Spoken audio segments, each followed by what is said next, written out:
Bismillahirrahmanirrahim. Assalamualaikum warahmatullahi wabarakatuh. Bismillahirrahmanirrahim. Wassalatu wassalam ala rasulillah wa ala alihi wa sahbihi wa man tabi'a hudahu amma ba'du. Allahumma sahli sadri wa yassir li amri wahlul 'uqdatam min lisani yafqahu qawli. Allahumma inna nas'aluka ilman nafi'an wa rizqan thayyiban wa amalan mutaqabbalan. Allahumma alimna ma yanfa'una wa zidna ilman wal huda wat tuqa was salaha ya rabbal alamin. Ikhwani fid din, azani Allah wa iyyakum. Alhamdulillah summa alhamdulillah, segala puji hanya milik Allah Jalla Jalaluh. Salawat beriring salam tak lupa kita curahkan kepada junjungan kita, suri teladan kita, uswah hasanah kita, Nabiullah Muhammad sallallahu alaihi wasallam. Ikhwani fiddin, azani Allah wa yakum. Akan kita lanjutkan kembali pembacaan kitab At-Tibyan fi Syarhi Akhlaq Hamalatil Quran, buah karya Profesor Dr. Abdul Razak bin Abdul Muhsin Al-Badr hafidhahumallahu ta'ala. Beliau mensyarah kitab Akhlaq Hamalatul Quran karya Imam Abu Bakar Al-Ajurri rahimahullahu ta'ala. Qala syarih wa bil jumlati tu'allifur rabba al-mad'uwa ilaihi. Dan oleh karena itu bisa kita simpulkan, dengan seseorang membaca Al-Quran, dia akan mengenal Allah Subhanahu wa ta'ala yang selama ini ia senantiasa meminta kepadanya. Begitu pula seseorang akan mengetahui jalan menuju Allah, bagaimana seseorang bisa mendekatkan diri kepada Allah. Wa ma lahu minal karamah, dan bisa jadi seseorang yang dia rajin membaca Al-Quran, merenungi, mentadaburi, mengambil mau'idhah, maka orang tersebut bisa jadi dia memiliki karamah. Memiliki karamah idza qadima alaihi, ketika ia memang layak. Dan karamah ahlu sunnah wal jamaah itu menetapkan bahwasannya mungkin saja untuk para ulama mereka memiliki karamah. Begitu pula mereka memiliki basirah yang tidak dimiliki oleh orang selain sekelas ulama. Namun tentunya karamah di sini atas izin Allah Subhanahu wa ta'ala. Berbeda dengan sebagian ulama-ulama sufi. Mereka mengatakan bahwasannya saya mampu melakukan ini dan itu. Bahkan ada wali di Indonesia ngaku dia bisa dengan membawa tongkat. Ketika tongkatnya itu ditancapkan ke tanah, maka akan keluar ladang emas. Maka kalau seperti itu harusnya wali tersebut itu diundang Pak Prabowo. Kan lumayan, bawa tongkatnya ditancapkan di setiap tanah, dicabut, nanti berubah menjadi ladang emas. Lumayan kan, bisa mensejahterakan rakyat Indonesia. Begitu pula ada salah seorang tokoh public figure, dia mengatakan saya ini membawa tongkat karena ketika seseorang sudah sampai usia 40 tahun, itu termasuk sunnah adalah memakai tongkat. Wallahu ta'ala alam, ini sunnah dari mana, dan kami belum mengetahuinya. Tapi intinya di sini katanya tongkatnya ini itu kalau dipukulkan 3 kali nanti akan jadi pom bensin. Nah, lumayan kan kalau jadi pom bensin, Indonesia bisa ngalahin Arab Saudi.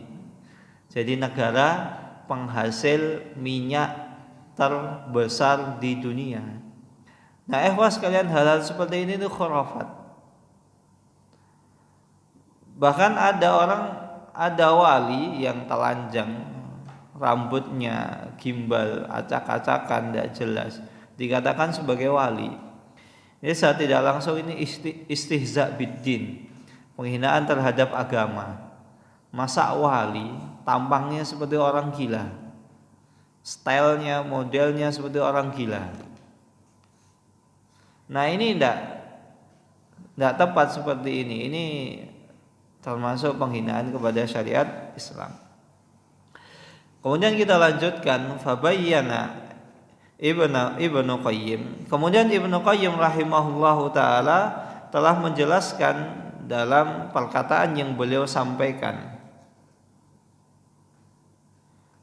bahwasannya al-muhawir as-salasah allati tadulu 'alaiha ma'anil Qur'an, sesungguhnya ada tiga pokok pembahasan yang mana seseorang itu ketika membaca Al-Quran dia akan mendapatkannya. Yang pertama adalah tu'arrifur Rabb, engkau akan mengetahui Allah Subhanahu wa taala yang selama ini engkau seru, engkau minta. Wa tariqal wusuli ilaihi, dan seseorang akan mengetahui bagaimana cara agar seseorang ketika berdoa meminta kepada Allah itu doanya dikabulkan. Salah satu caranya adalah dengan seseorang ketika berdoa yang pertama dimulai dengan sholawat. Kemudian sholawat. Pertama sholawat, kemudian setelahnya adalah dia meminta kepada Allah Subhanahu wa taala apa yang diminta dengan menyebutkan Asmaul Husna. Atau bisa dengan a'udzu billahis samiil alim minasyaitonir rajim. Allahumma shalli ala Muhammad, kemudian salat kepada Nabi Muhammad. Mungkin dia meminta rizki, ya Razzaq urzuqni. Atau dia meminta agar dipahamkan, ya muallima Ibrahim alimni, ya mufahhima Sulaiman fahimni. Yaitu dengan menyebutkan nama-nama di antara nama dan sifat Allah Subhanahu wa taala. Kemudian di akhir ditutup dengan wa sallallahu ala nabiyyina Muhammad, yaitu dengan salawat kepada Nabi. Intinya pertama adalah kita baca basmalah, kemudian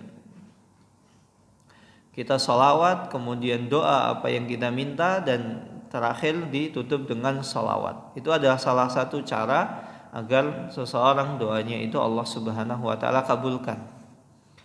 Kemudian yang ketiga, wa malahu minal karamati idza qadima alaih, dan bisa jadi seseorang yang rajin membaca Al-Qur'an Allah Subhanahu wa taala berikan kelebihan yang tidak dimiliki oleh orang lain. Summa qala rahimahullah. Kemudian Ibnu Qayyim rahimahullahu taala mengatakan fi tatimmati kalamihi as-sabiq wa tu'allifuhu fil muqabil dalika salasata ukhra, dan seseorang akan mendapatkan faedah dari membaca Al-Qur'an 3 hal yang berkebalikan dengan 3 hal yang disebutkan tadi. Ma yad'u ilaihi syaitan, seseorang mengetahui inti apa dakwahnya setan. Setan itu senantiasa menjerumuskan manusia untuk melakukan kesalahan, melakukan dosa, menjadikan manusia satu dengan yang lain itu saling bermusuh-musuhan. Maka nikmat persaudaraan, nikmat ukhuwah adalah nikmat yang Allah Subhanahu wa taala berikan kepada kita. Dulu manusia itu mereka bercerai-berai. Bangsa Arab mereka seringkali ribut dengan hal-hal yang sepele.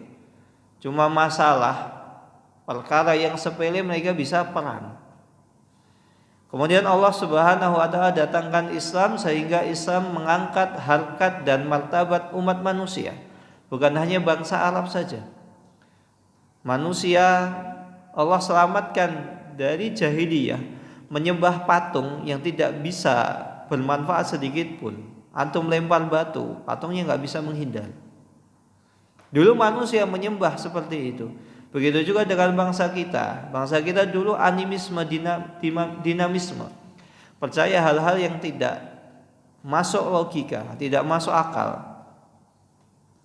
Kemudian Allah Subhanahu wa taala selamatkan dengan cahaya Islam sehingga manusia Allah selamatkan dari kebodohan. Wa tariq al-musilah ilaihi. Begitu juga jalan-jalan yang mana setan itu bisa mengganggu manusia. Ada sebagian manusia itu dijerumuskan setan melalui dosa-dosa kecil. Karena dosa kecil itu sebagian manusia menganggapnya remeh. Oh, cuma dosa kecil, nggak apa-apa. Yang penting bukan dosa besar. Ada seseorang juga yang dijerumuskan setan melalui dosa besar. Tapi juga ada sebagian manusia yang dijerumuskan setan itu melalui syubhat. Tidak mempan. Dosa besar tidak mempan, syubhat. Ada juga yang dijerumuskan melalui syahwat. Dan fitnah syahwat ini menimpa semua orang.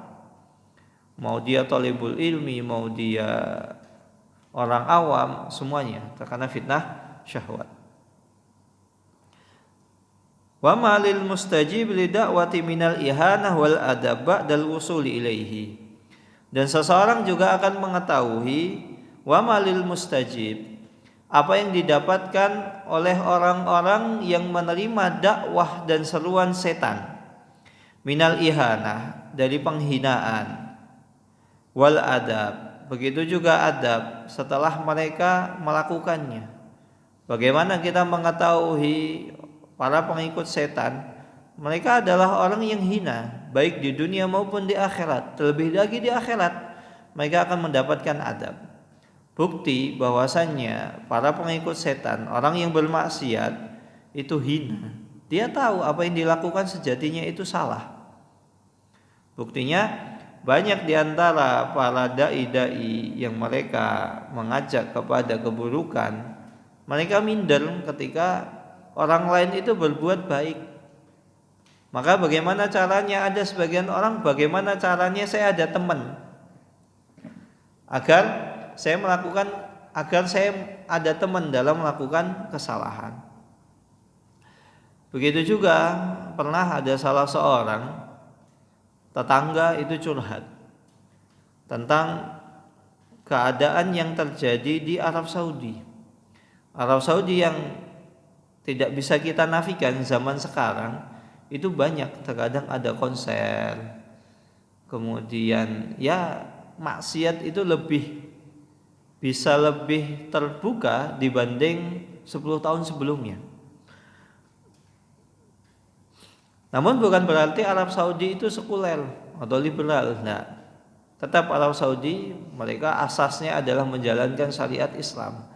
Tapi dalam hal-hal tertentu mungkin pemerintah sekarang itu menganggap hal-hal ini itu menjadi ranah pribadi, sehingga pemerintah tidak mengambil tindakan.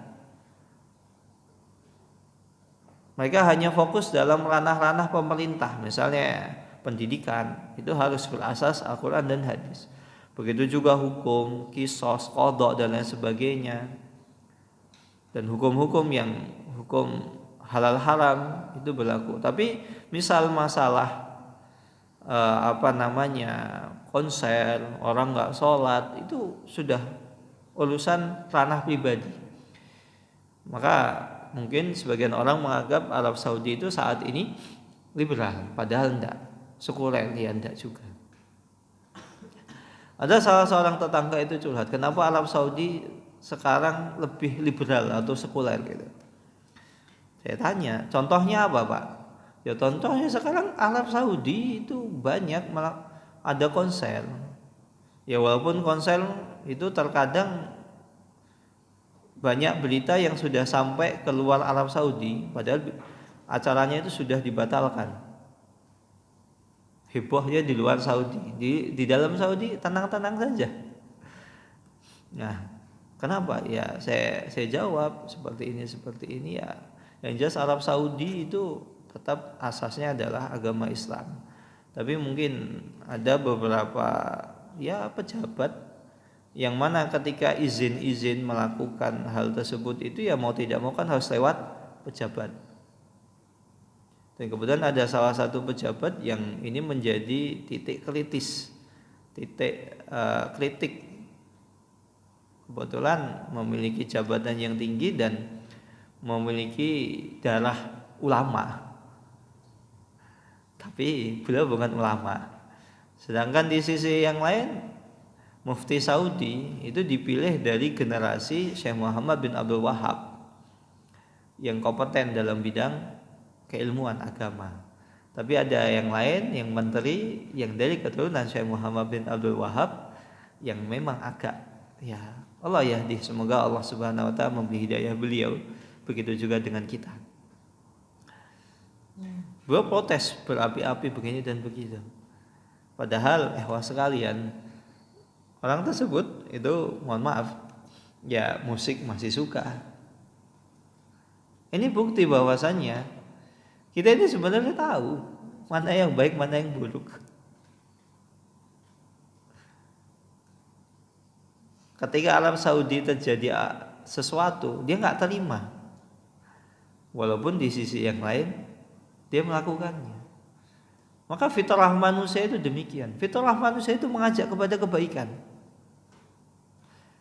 Hanya saja terkadang manusia itu kalah dengan hawa nafsunya. Imma ketika dia kalah dengan hawa nafsunya, dia menyerah. Kemudian mencari pembenaran dan tidak mengakui kesalahannya. Pembenaran. Walaupun ketika musik dikatakan ada di Arab Saudi, dia tidak terima. Ketika ditanya musik itu hukumnya apa? Musik itu hukumnya boleh kok. Nah kenapa bagi kamu boleh di Arab Saudi nggak boleh? Standar ganda jadinya. Saya mencari pembenaran. Atau orang yang mengakui kesalahannya, iya saya terjatuh. Saya tahu musik itu haram. Tapi saya terjatuh ke dalam musik dan saya berusaha untuk meninggalkan musik. Walaupun sesekali, 2 kali, terkadang masih tergoda.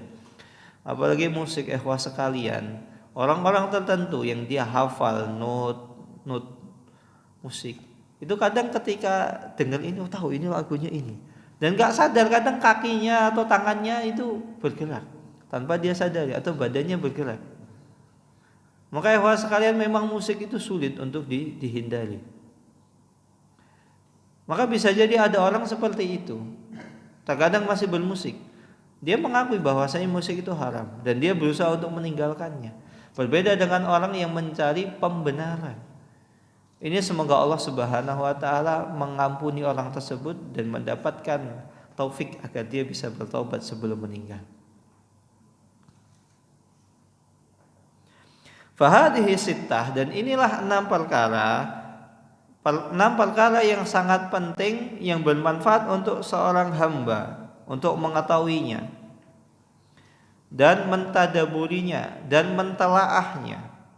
Fatushiduhul al-akhirata hatta ka'annahu fiha. Dan ketika dia mentelaah, dia mentadaburi, maka seakan-akan akhirat itu ada di pelupuk matanya. Wa tughayyibuhu 'anid dunya hatta ka'annahu laysa fiha. Dan seakan-akan dunia itu hilang dari pelupuk matanya, karena mindsetnya itu sudah akhirat. Seseorang akan mengetahui, saya baca Al-Quran, saya ibadah, saya hidup di dunia ini mindsetnya akhirat semua. Mindsetnya karena Allah Subhanahu wa taala. Hatta ka'annahu laysa fiha wa tumayyizu lahu bainal haqqi wal batili fi kulli mahtalaha fihi al-alam. Dan dia bisa mengetahui mana yang baik, mana yang buruk, mana yang salah, mana yang benar, mana yang syubhat, mana yang rancu, mana yang benar. Walaupun seketika itu manusia di muka bumi itu banyak berselisih. Dia tahu. Allah berikan taufik untuk memilih. Allah berikan taufik untuk istiqomah di atas jalan kebenaran. Maka dia akan melihat bahwasanya sesuatu yang hak itu adalah hak. Sesuatu yang hak itu adalah kebenaran. Yang benar adalah kebenaran. Walaupun banyak manusia mengatakan itu salah. Walaupun banyak di antara manusia yang tidak mengikuti jalannya. Wal batilu batilan, dan dia mengetahui sesuatu yang batil itu adalah kebatilan, walaupun dihiasi dengan berbagai macam nikmat dunia, walaupun di packing dengan sedemikian rupa seakan-akan indah. Riba ya riba, haram-haram. Tidak ada ini faidah, ini bunga, ini apa. Nah, semuanya tetap haram ya haram. Ini riba. Dia tidak mudah tertipu. Ya hakikatnya sama. Terkadang zaman sekarang itu akad jual beli itu seakan-akan dikemas dengan indah. KPR syariah. Tapi tidak syariah, sesuai syariah. Bank syariah tapi tidak sesuai syariah. Pacaran syariah. Pacaran syariah ya nikah dulu baru pacaran. Nanti kalau pacaran syariah ada zina syariah. Antum mau? Oh, na'udzubillahi min dzalik. Wa tu'tihi furqanan wa nuran, dan dia akan mendapatkan Allah Subhanahu wa taala akan memberikan kepada orang tersebut itu furqanan, pembeda, penghalang, wa nuran, dan cahaya yang bisa membedakan mana itu kebenaran dan mana kesesatan, wal ghayyi wal rasyad, mana yang tipu daya dan mana yang memang benar ini cahaya kebenaran. Wa tu'ti quwwatan fi qalbihi, dan Allah Subhanahu wa taala memberikan kekuatan di dalam hatinya, wa hayatan wa sa'atan wa insyarahan wa bahjatan wa syururan. Dan Allah Subhanahu wa taala memberikan ketenangan dalam hatinya, dalam wajahnya riang gembira, hidup senang walaupun tak punya uang. Itu kan ada begitu. Konsepnya bagaimana? Hidup senang walaupun tak punya uang. Yakin akan takdir Allah. Hamba-hamba Allah yang rajin membaca Al-Quran, insya Allah hidupnya tenang. Gak usah khawatir. Gak gampang minder lihat orang. Orang kaya, cuma orang kaya doang. Buat apa bangga? Beda kalau orang kaya sedekahnya banyak, amalnya banyak, baru kita pingin. Maka sahabat suatu ketika pernah protes, ya iri gitu kepada Nabi. Dhahaba ahlud dusur bil ujur. Ya Nabi, banyak orang kaya itu datang dengan mereka pergi dengan membawa kebaikan. Apa yang diirikan? Kekayaannya? Bukan. Orang kaya bisa istiqomah dalam kebaikan. Bukan ketika lihat orang kaya kemudian kita pengen. Kaya itu buat apa kalau kaya bisa menjumuskan ke dalam neraka? Bahkan kisah-kisah umat terdahulu rata-rata yang terjumus ke dalam kesesatan itu orang kaya, beda dengan orang miskin. Maka pengikut para nabi itu rata-rata dominannya adalah orang miskin, bukan orang kaya. Karena kenapa? Orang kaya itu seringkali tertipu dengan kekayaannya. Fa inna ma'anil Qur'ani da'irata 'ala tauhid wa baranihi. Karena sesungguhnya kandungan Al-Qur'an itu berkisar tentang tauhid, bagaimana seseorang mentauhidkan Allah. Wal ilmu billah, dan bagaimana seseorang itu mengenal Allah Subhanahu wa taala. Yang mana Allah Subhanahu wa taala itu tersifati dengan sifat-sifat yang sempurna. Wa ma yunazzihuhu anhu min simatin naqsi, dan Allah Subhanahu wa taala terlepas atau terhindar. Allah Subhanahu wa taala disucikan dari nama-nama yang mengandung kekurangan. Wa alal imani bil rusul, dan iman kepada rasul. Wa dzikru barahin wa sidqihim wa adillati sihhati nubuwatihim, dan menyebutkan dalil-dalil, bukti-bukti bahwasannya nabi tersebut itu adalah nabi yang hak. bahwasanya nabi tersebut itu memang benar. Bahkan nabi satu dengan yang nabi yang lain itu saling menghabarkan. Seperti Nabi Isa telah menghabarkan kelak datang setelah Nabi Isa Nabi Muhammad, ciri-cirinya begini dan begitu. Buktinya Salman Al-Farisi itu sampai rela mencari agama dan diajarkan oleh rahibnya, oleh sang pendeta. Kelak nanti Nabi akhir zaman itu akan muncul di sebuah daerah yang banyak pohon, ditumbuhi pohon kurma. Akhirnya Salman Al-Farisi cari daerah yang banyak pohon kurma. Ditemukanlah Yathrib atau Madinah. Kemudian Nabi tersebut itu tidak menerima sedekah. Dites, mau nggak ini sedekah? Nggak mau. Tapi Nabi tersebut itu menerima pemberian, hadiah. Begitu juga Abu Hurairah ketika dikisahkan tentang bahwasannya Nabi Muhammad SAW itu didatangi namus. Siapa itu namus? Malaikat Jibril. Ini Nabi. Sebagaimana disebutkan di kitab suciku terdahulu. Karena Abu Hurairah itu adalah seseorang yang beragama Nasrani. Begitu juga sang Nabi tersebut itu diikuti oleh awan, tanda-tanda.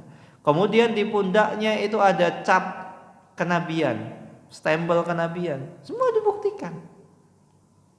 Dan ini semua ada di Injil, di Taurat, di Zabur. Yang mana kitab suci tersebut itu belum mengalami perubahan. Adapun kitab suci sekarang itu mengalami perubahan. Sudah ditahrif, sudah diganti. Yang mana itu jauh dari kebenaran. Wa ta'rifu bi huquqihim, dan aku akan mengajarkan bagaimana seseorang itu beradab kepada para nabi. Adabnya bagaimana, takdimnya bagaimana, mensikapi seorang nabi. Apakah ketika nabi datang kita boleh sujud? Ada aturannya. Pernah suatu ketika ada sahabat yang datang, Rasulullah SAW suatu ketika datang, kemudian ada sahabat yang sujud di hadapan Nabi, ditegur.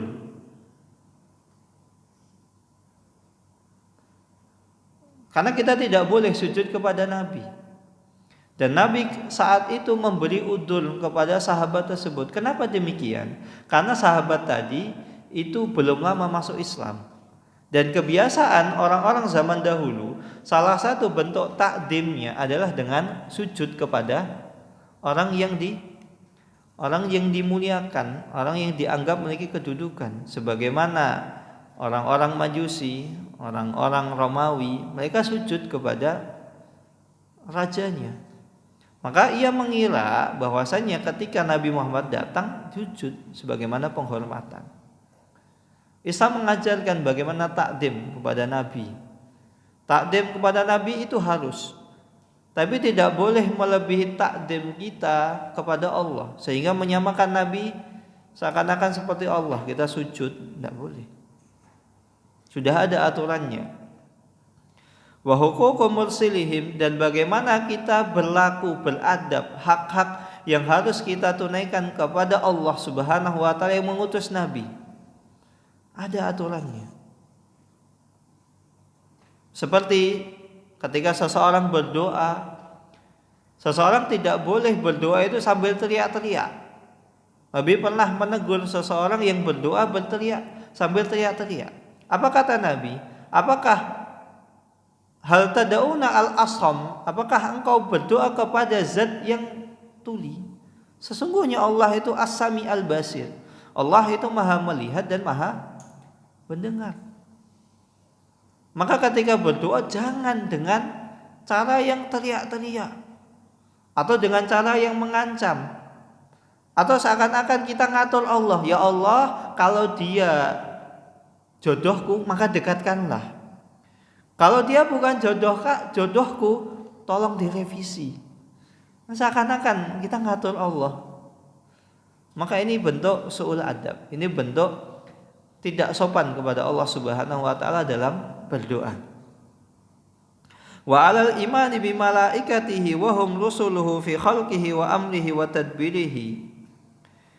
Dan begitu juga kita diajarkan, Al-Quran mengajarkan iman kepada para malaikat dan bahwasannya mereka adalah utusan Allah Subhanahu wa taala dalam menyampaikan perintah-perintah Allah Subhanahu wa taala.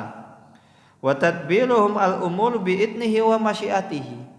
Dan malaikat itu pula yang mengatur urusan manusia tentunya atas izin Allah Subhanahu wa taala. Ada malaikat yang membawa rizki atas izin Allah, ada malaikat penjaga surga, ada malaikat penjaga neraka, ada malaikat yang mencatat amal soleh seseorang, ada malaikat yang mencatat amal keburukan seseorang. Itu semua tugas-tugas malaikat atas izin Allah Subhanahu wa taala, agar manusia itu kehidupannya berjalan sebagaimana mestinya. Wa ma ju'ilu alaihi min amril alamil ului was sufli. Begitu juga ada malaikat yang mengatur masalah alam semesta. Ada malaikat. Begitu juga ada malaikat yang mengatur urusan bawah, masalahnya alam barzah. Sebagaimana seseorang ketika dia meninggal maka nanti akan didatangi malaikat dan dia akan diuji, dites. Man rabbuka wa ma nabiyuka wa ma dinuka. Apa agamamu? Siapa nabimu? Siapa sesembahanmu? Wa ma yahtassu bi naw'il insani minhum min hinin yastaqirru fi rahimi ummihi ila yaumi yuwaffa rabbahu wa yuqaddimu lahu. Dan begitu juga ada malaikat yang ditugaskan untuk meniupkan ruh kepada janin yang ada di dalam kandungan ibunya. Dan nanti ada malaikat yang ditugaskan untuk menanyai janin tersebut ketika hari kiamat. Wa 'alal imani bil yaumil akhir. Begitu juga Al-Qur'an mengajarkan kepada kita untuk seseorang beriman akan adanya hari akhir. Ini yang keberapa ikhwas sekalian? Yang pertama adalah Al-Quran mengajarkan untuk beriman kepada Allah. Kemudian yang kedua, Al-Quran mengajarkan seseorang untuk beriman kepada para rasul. Sifat-sifatnya, haknya. Kemudian yang ketiga, Al-Quran mengajarkan seseorang untuk beriman kepada para malaikat. Yang keempat adalah Al-Quran mengajarkan seseorang untuk beriman kepada hari akhir. Wa ma a'addallahu fihi li awliyaihi. Dan apa yang Allah Subhanahu wa taala janjikan kepada orang-orang yang beramal saleh. Min darin na'im, dari surga yang dipenuhi dengan kenikmatan al-mutlaq. Mutlak kenikmatan. Allati la yash'uruna fiha bi alamin wala nakadin. Yang mana di dalam surga tersebut itu seseorang tidak akan pernah mengalami rasa sakit, sempit, iri, dengki, merasa minder kepada orang lain, tidak ada. Maka seseorang yang Allah masukkan ke dalam surga hani'an, mari'a, kehidupan yang tenang, nyaman, semuanya jahiz, semuanya sudah Allah Subhanahu wa taala sediakan. Seseorang nggak akan iri lihat orang yang mendapatkan nikmat lebih banyak. Karena apa? Rasa iri dengki ketika di surga Allah Subhanahu wa taala cabut. Wa ma a'adda li a'daihi min dalil iqabi al-wabil allati la yukhalituha sururun wala rakha'un wala rahatun wala farahun. Begitu juga Allah Subhanahu wa taala telah menyiapkan apa yang layak untuk diterima oleh orang-orang yang banyak bermaksiat dari iqab al-wabil yang sangat pedih. Yang mana iqab tersebut la yukhalituha sururun. tidak ada di dalam adab tersebut itu kebahagiaan, wala roha, ketenangan, wala rohah, istirahat. Artinya adabnya terus menerus, tidak pernah ada berhentinya, dan tidak ada kebahagiaan. Bahkan ketika penghuni neraka mereka meminta kepada Allah, ya Allah payungi aku, Allah Subhanahu wa taala kabulkan. Mereka Allah beri payung, tapi payung tersebut terbuat dari asap yang sangat panas. Ketika asap tersebut itu mengenai wajah mereka, maka wajah mereka akan langsung gosong. Inilah adab-adab yang Allah Subhanahu wa taala siapkan untuk orang-orang yang Allah masukkan ke dalam neraka. Neraka tersebut itu tidak ada rohah. Apa itu rohah? Istirahat. Adabnya terus menerus.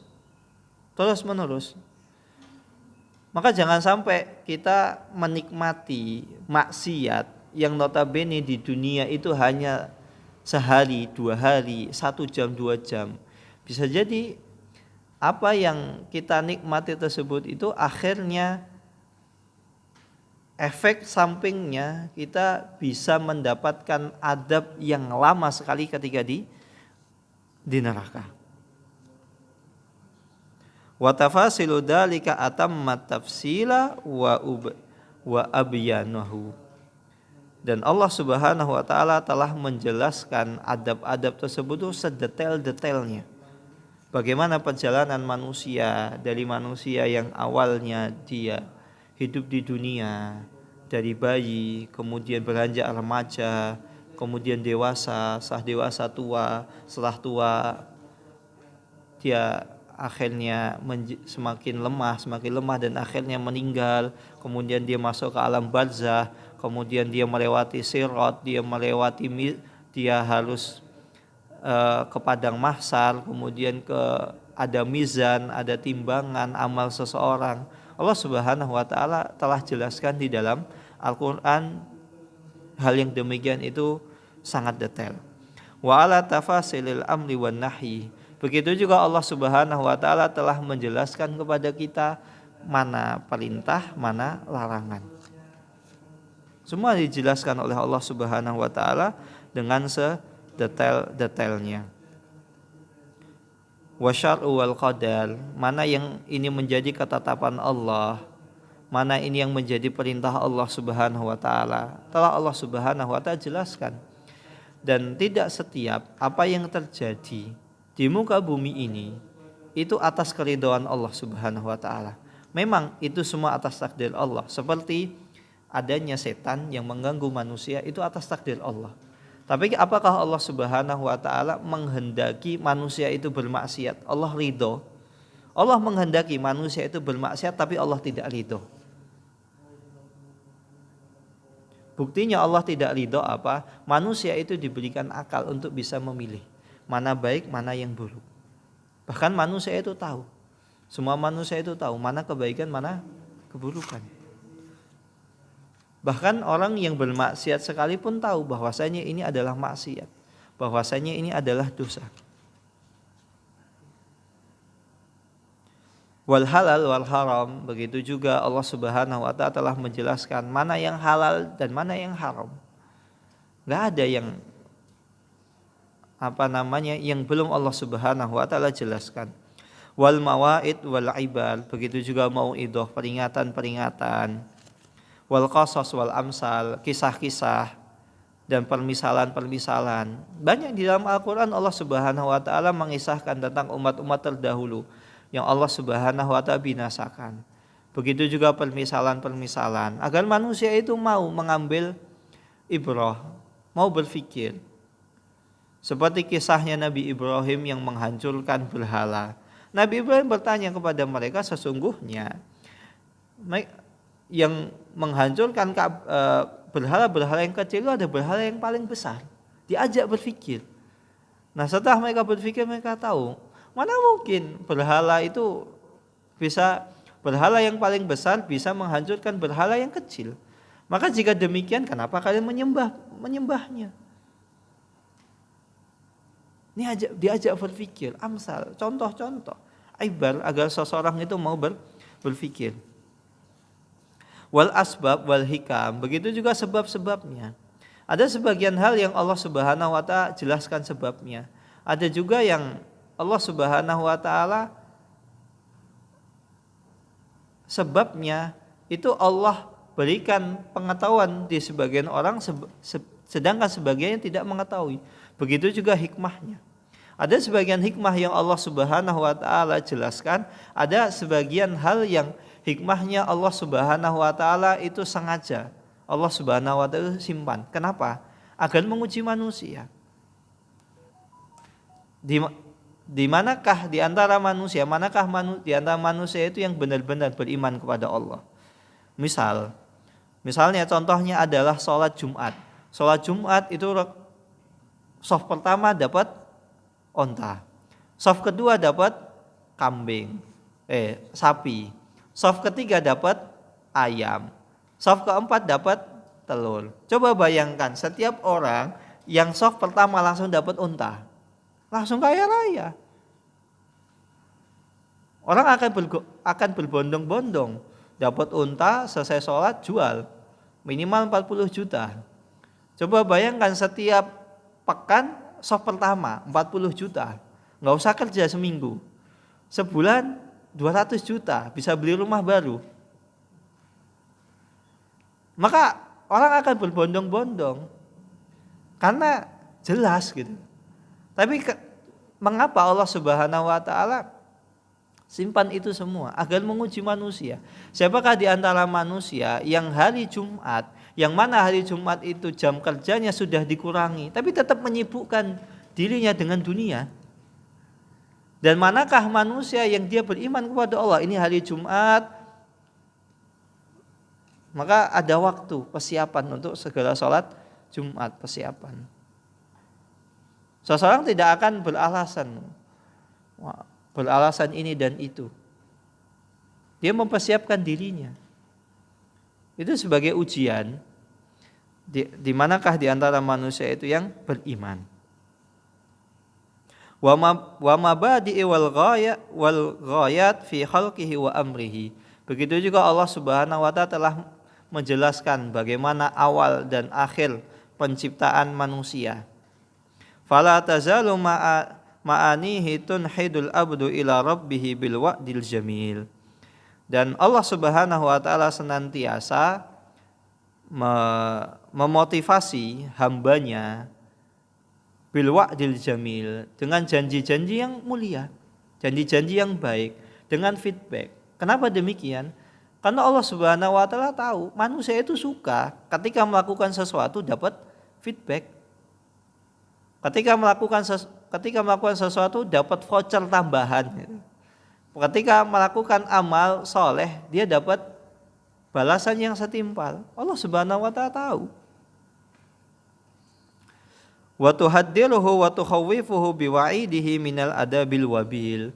Dan begitu pula Allah Subhanahu wa taala memperingatkan manusia dan menakut-nakuti manusia dengan wa'id, dengan ancamannya. Dari ancaman-ancaman yang pedih.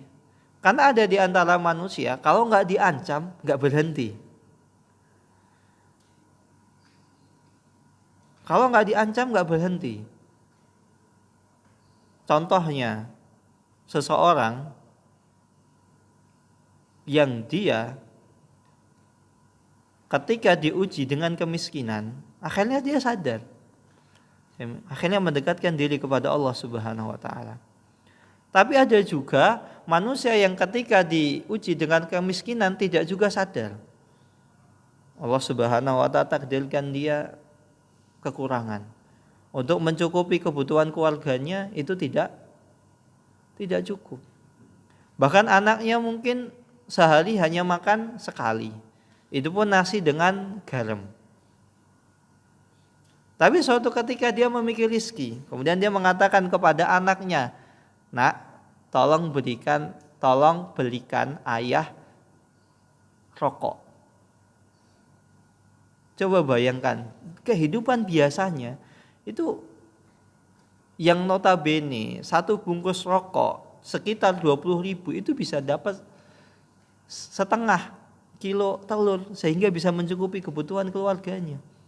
Bisa beli nasi juga, bisa beli beras 1 kilo, telur mungkin 2 biji, sehingga bisa mencukupi keluarganya. Tapi dia mengatakan kepada anak-anak, tolong belikan bapak 1 bungkus rokok. Ketika istrinya tahu, istrinya marah-marah. Dasar suami tidak perhatian kepada anaknya. Kita ini makan itu masih kekurangan, sempat-sempatnya minta untuk diberikan rokok. Akhirnya istrinya ngancam untuk cerai. Nah, ketika istrinya ngancam untuk cerai, berhenti. Coba lihat, Allah Subhanahu wa Ta'ala sudah menguji dia, sudah memperingatkan kepada dia beberapa tahap. Allah takdirkan dia kekurangan. Anak istrinya yang menjadi tanggung jawabnya harusnya dicukupi. Malah harta tersebut diberikan untuk beli sesuatu yang haram. Nah, ketika diancam baru dia sadar. Karena terkadang ada manusia-manusia demikian. Diancam dengan berbagai macam ancaman. Ancaman 1, ancaman 2. Gak segera berhenti. SP1, SP2, SP3. Gak segera berhenti. Maka ancaman ini ada efeknya bagi seorang manusia. Wa tahussuhu ala tadammuli wa takhaffufi lil liqa'i yaumits tsaqil. Dan seseorang akan dimotivasi bagaimana agar hatinya itu merasa takut, merasa bergetar untuk mempersiapkan hari di mana seseorang itu akan dihadapkan dengan hari yang sangat berat. Wa tahdihi fi dhalamil ara'i wal madahib ila sawa'is sabil. Dan begitu juga Allah dengan Al-Qur'an itu pula Allah Subhanahu wa Ta'ala akan memberikan hidayah fi dhalamil ara'. Walaupun di sekelilingnya itu banyak para pembisik yang membisikkan kepada pemikiran-pemikiran yang sesat, pemikiran-pemikiran yang salah, pemikiran-pemikiran yang menjerumuskan ke dalam dosa dan maksiat, dalam kegelapan. Ila sawa'is sabil, menuju jalan yang terang benderang. Wa tasudduhu an iktihami turuqil bid'ah wal adhalil. Dan Allah Subhanahu wa Ta'ala terkadang memberikan penghalang-penghalang kepada seseorang agar dia terhindarkan dari jalan-jalan kebid'ahan, jalan-jalan salah, jalan-jalan yang sesat, jalan-jalan yang menjerumuskan. Ada seseorang Allah takdirkan, mungkin dia cerdas, takdirkan cerdas, tapi nggak kaya. Karena bisa jadi apa? Ketika orang diberikan kecerdasan, kekayaan, malah akhirnya dia merasa sombong. Berapa banyak? Korun misalnya, kaya, cerdas, akhirnya lupa. Dan jarang-jarang orang yang Allah berikan cerdas, kaya, ganteng, kedudukan yang tinggi itu jarang. Kalaupun itu ada, itu hanya untuk hamba-hamba Allah Subhanahu wa Ta'ala yang mampu. Misalnya Nabi Sulaiman, beliau Allah berikan kelebihan dibanding manusia yang lain. Karena Allah tahu beliau Nabi. Dan Allah tahu Nabi Sulaiman mampu untuk berjalan di atas ketaatan Allah Subhanahu wa Ta'ala. Bahkan saking kuatnya kekuatan Nabi, mukjizat yang Allah berikan kepada Nabi Sulaiman, jin itu ketika Nabi Sulaiman itu meninggal, jin itu nggak tahu. Taunya kapan? Ketika Nabi Sulaiman itu tersungkur, baru jin itu tahu, setan, iblis itu tahu bahwa saya Nabi Sulaiman itu sudah meninggal jauh sebelum itu. Nabi Sulaiman, mereka senantiasa merasa diawasi Nabi Sulaiman, padahal Nabi Sulaiman sudah meninggal. Maka kalau ada orang mengatakan ada jin yang bisa mengetahui ini dan itu bohong. Buktinya Nabi Sulaiman meninggal saja, jin yang mereka bekerja di bawah pengawasan Nabi Sulaiman, tidak ada satupun jin yang mengetahuinya. Wa tab'athuhu 'alal istiyadi minan ni'ami bi syukri rabbih al-jalil. Dan Allah dengan Al-Qur'an pula seorang manusia akan dijadikan memiliki hati yang bisa bersyukur atas setiap nikmat yang Allah Subhanahu wa taala tambahkan bagi dirinya. Wa tubsiruhu bihududil halal wal haram, dan Allah Subhanahu wa taala akan mengajarkan, memberikan kepada orang tersebut itu basirah, sehingga dia mengetahui mana yang halal dan mana yang haram. Wa tuqifuhu 'alaiha li alla yata'addaha fayaqa'u fil ana'it tawil. Dan Allah Subhanahu wa taala memberikan taufik agar ia tidak terjerumus ke dalam adab yang pedih.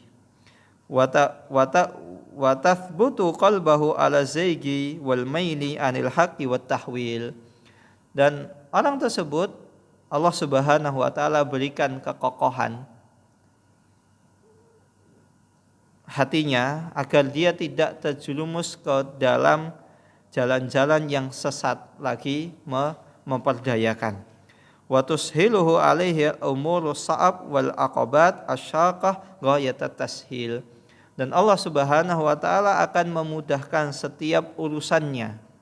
Bukan hanya urusan yang sulit, setiap urusannya akan Allah Subhanahu wa taala berikan kemudahan. Itu salah satu faedah bagi seseorang yang rajin membaca Al-Qur'an. Wa tunadihi kullama fatarat azamat wa wana fi sayrihi taqaddumul raqbu wa fatiqud dalil fallihaqul lihaq wal rahilur rahil. Dan Allah Subhanahu wa taala akan memotivasi, akan memberikan semangat dalam setiap perjalanan hidupnya, sehingga dia bisa terus maju, pantang mundur, pantang menyerah, pantang menyerah atas keadaan. Ada seseorang yang Allah berikan, Allah takdirkan, mungkin anggota badannya itu tidak sempurna seperti kita, tapi etos semangatnya itu Masya Allah, gak pantang menyerah. Dia bisa menulis dengan kaki karena Allah tidak berikan tangan. Dia bisa bekerja dengan kakinya, dengan pekerjaan yang tidak bisa dilakukan oleh orang yang memiliki tangan dan kaki. Padahal harusnya orang tersebut, sudahlah saya gak punya tangan, pakai kaki juga sulit gitu. Misalnya naik motor pakai kaki kan sulit. Ada loh orang seperti itu. Apalagi naik mobil, kakinya cuma dua. Satu kaki megang setir, satu kaki megang apa? Rem, kopling, gas. Ya kalau mobilnya matic, tapi ada orang yang mobilnya itu biasa, bisa. Padahal banyak orang ketika dihadapkan dengan mobil, udahlah mobilnya matic aja, gak usah manual. Udah putus asa. Tapi ada orang tidak memiliki tangan, dia bisa mengendarai mobil, mobilnya manual. Masya Allah. Itu taufik dari Allah Subhanahu wa taala. Apalagi kita. Bahkan ada tetangga kami itu pernah cerita.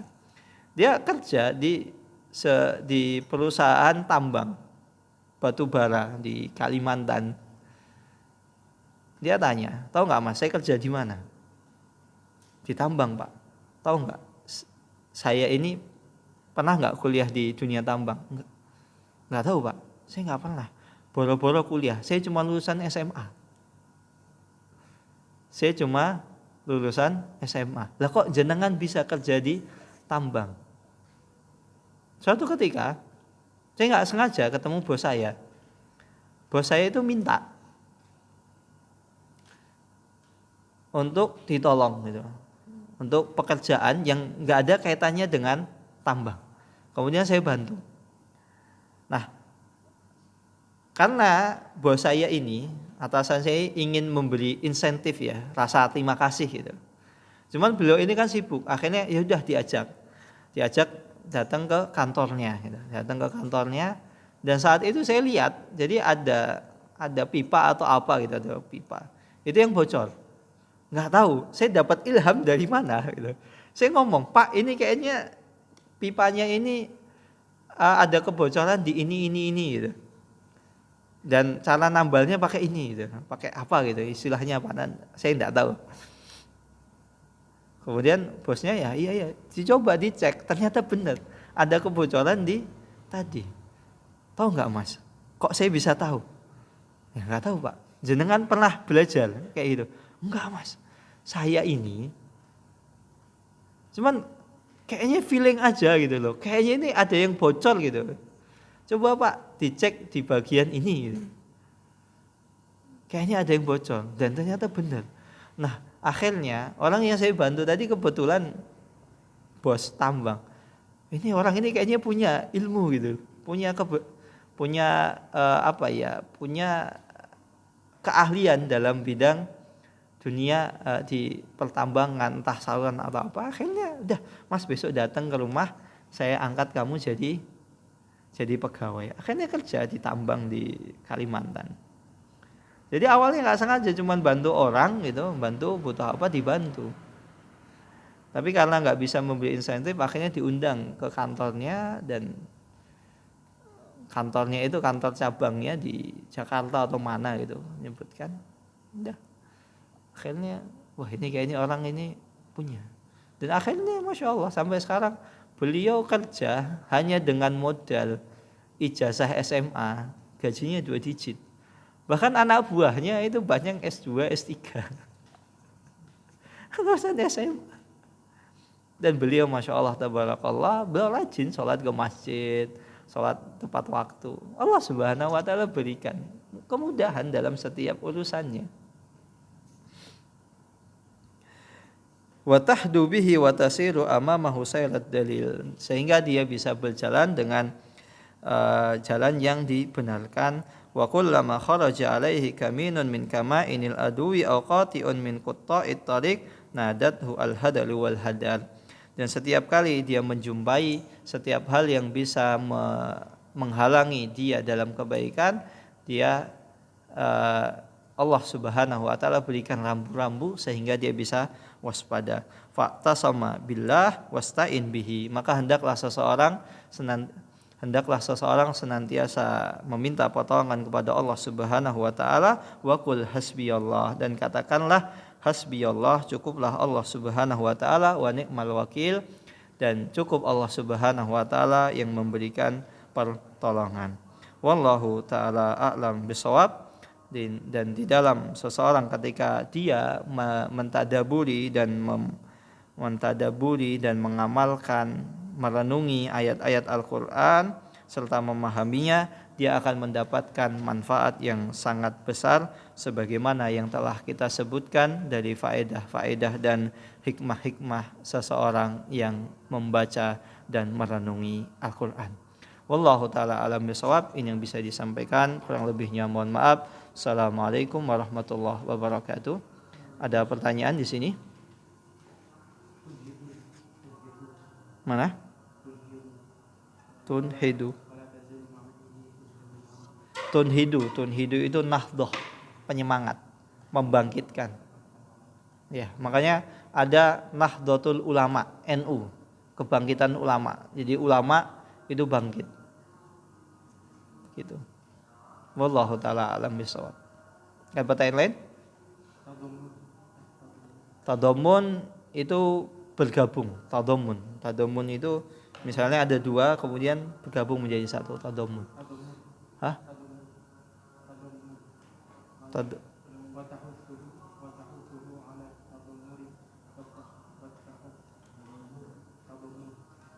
Domir. Oh, tadomur itu domir, bergetar. Bisa merenungi. Baik. Kalau tidak apa-apa kita tutup dengan doa qatul majelis. Silahkan antum persiapan untuk sholat Jumat. Subhanakallahumma wa bihamdika asyhadu an la ilaha illa anta astaghfiruka wa atubu ilaik. Assalamualaikum warahmatullahi wabarakatuh.